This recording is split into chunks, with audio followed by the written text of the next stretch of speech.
लाल देह लाली लसे अरुधरी लाल लंगूर, ब्रज देह दानव दले जय जय जय कपिशूर। बोलो पवन पुत्र हनुमान की जय, अंजनी के लाल की जय। राधे राधे, जय श्रीमान नारायण। कैसे हैं आप लोग? आशा करती हूँ कि श्री राम और हनुमान की असीम कृपा आप सभी पर बनी रहे, आप सभी स्वस्थ हो, अच्छे हो। इसी कामना के साथ आज हम सुनेंगे हनुमान जी की कृपा।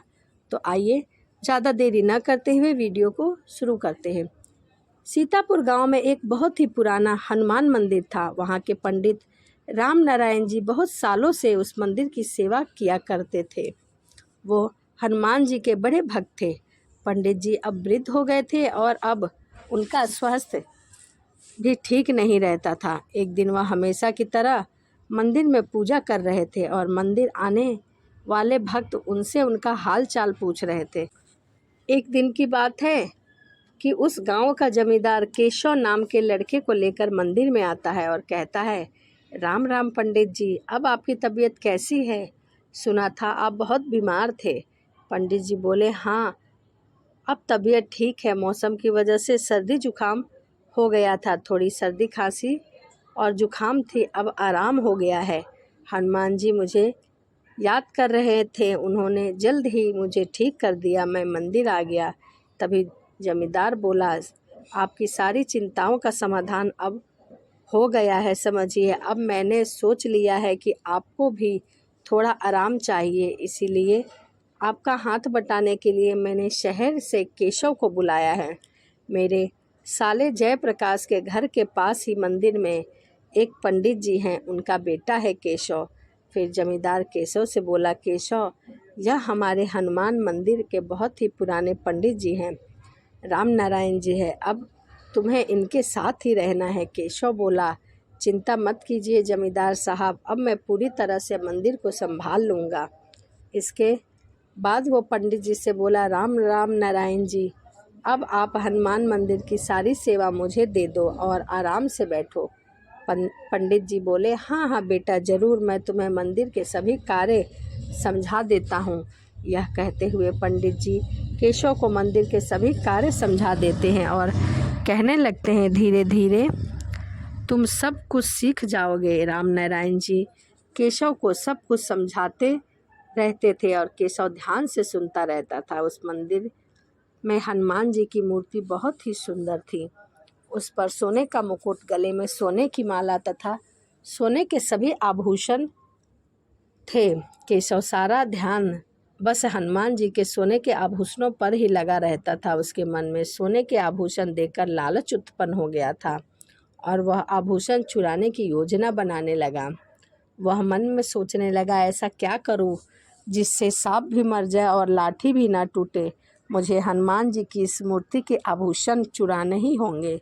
यह आभूषण बहुत ही महंगे हैं, जिनसे हनुमान जी का श्रृंगार किया गया है। बस मौका देखते ही यह आभूषण मुझे अपने कब्जे में कर लेना है। एक दिन सुबह काफ़ी देर तक राम नारायण जी मंदिर नहीं आए। केशव सोचने लगा, बस ऐसे ही रोजाना राम नारायण जी देर मंदिर से आए, फिर मेरे पास अच्छा मौका है। तभी एक भक्त मंदिर में आता है और कहता है, राम राम पंडित जी। पंडित राम नारायण जी नहीं आए क्या? केशव ने बताया, हाँ, वो आजकल मंदिर की काफ़ी चीज़ें संभाल लेता हूँ ना, इसीलिए वह देर से आते हैं। कुछ काम था क्या? भक्त बोला, हाँ, वो उन्होंने हवन की सामग्री लिखवाने के लिए बोला था। अच्छा, कोई बात नहीं, मैं लिखवा देता हूँ। केशव हवन की सामग्री लिखवा देता है। भक्त केशव का धन्यवाद देकर वहाँ से जाने लगता है तो केशव कहता है, खाली धन्यवाद से काम नहीं चलेगा, कुछ दान दक्षिणा तो देते जाइए। मैंने इतना समय लगाकर सामग्री लिखवाई है, कम से कम 501 रुपया तो लूँगा। भक्त बोला, पर मेरे पास इतने पैसे नहीं हैं। पंडित जी ने तो कभी मेरे से इतने पैसे नहीं मांगे। केशव बोला, अरे पंडित जी अब बूढ़े हो गए हैं, उन्हें क्या समझ कि वो कैसे कार्य चलता है, हमें भी तो खर्चा पानी निकालना होता है, लाइए दीजिए दक्षिणा। तभी पंडित राम नारायण आ जाते हैं और वो केशव को ऐसा करते हुए देख लेते हैं। वह केशव को थोड़ा डांटते हुए कहते हैं, केशव, यह क्या कर रहे हो? यह ठीक नहीं है। मंदिर में आज तक इस तरह से बेमतलब दान दक्षिणा कोई नहीं लेता, और अभी तो हमने हवन किया भी नहीं है, तो फिर तुम किस बात के पैसे ले रहे हो? जब हवन हो जाएगा उसके पश्चात ही हम दक्षिणा लेंगे, और वो भी इनके सामर्थ्यता के अनुसार, अभी इससे पहले कुछ नहीं। भक्त राम नारायण जी को धन्यवाद देकर वहाँ से चला जाता है। केशव मन ही मन ईर्ष्या से भर जाता है, और अब तो उसने ठान ही लिया था कि पंडित राम नारायण को रास्ते से हटा कर ही मानेंगे। वह सोचने लगा, मुझे पंडित राम नारायण का कुछ करना ही होगा, वरना यह तो मुझे कुछ कमाने ही नहीं देगा, और फिर मुझे मंदिर के आभूषण भी तो चुराना है, चुराकर इसका पता भी यहाँ से साफ करना है। मुझे यह काम जल्द ही करना होगा। केशव हनुमान जी का मुकुट और बाकी आभूषण चुराने के बारे में सोच ही रहा था। अपनी चोरी की योजना को अंजाम देने के लिए वह पंडित से बोला, पंडित जी, आपकी तबीयत भी अब ठीक नहीं रहती है। एक काम करता हूँ, शाम को मंदिर के पट बंद करने की जिम्मेदारी मैं ले लेता हूँ। आप समय से घर चले जाया करो, वैसे भी सर्दी का मौसम आ रहा है।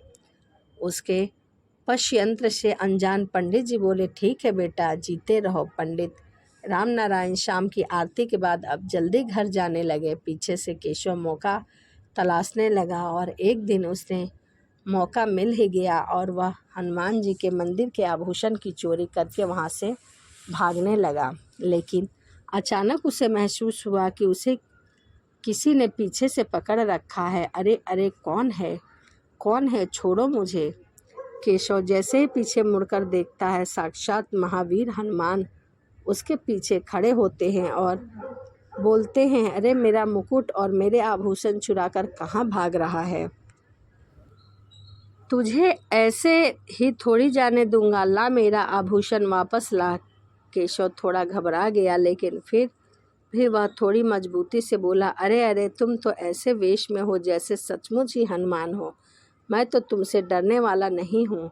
हनुमान जी बोले, मूर्ख, तू मुझे पहचान नहीं पा रहा। लगता है तुझे अपनी शक्ति दिखानी ही होगी, तभी तू यकीन करेगा। अरे छोड़ो छोड़ो, अरे मुझे हवा में क्यों घुमा रहे हो? अरे छोड़ो, बचाओ बचाओ, चिल्लाता हुआ केशव को हवा में घुमा रहे थे। हनुमान जी मुझे छोड़ दो, मुझसे गलती हो गई। मैंने आपके मंदिर में चोरी की है।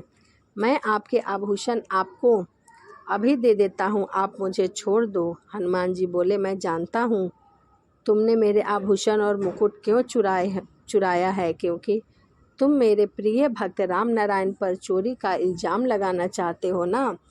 पर मेरे होते हुए मेरे किसी भी भक्त को कोई कष्ट ना पहुंचा सकता है। केशव कहने लगा, मुझे क्षमा कर दीजिए हनुमान जी, सच तो यह है कि मैं ईर्ष्या से भर गया था।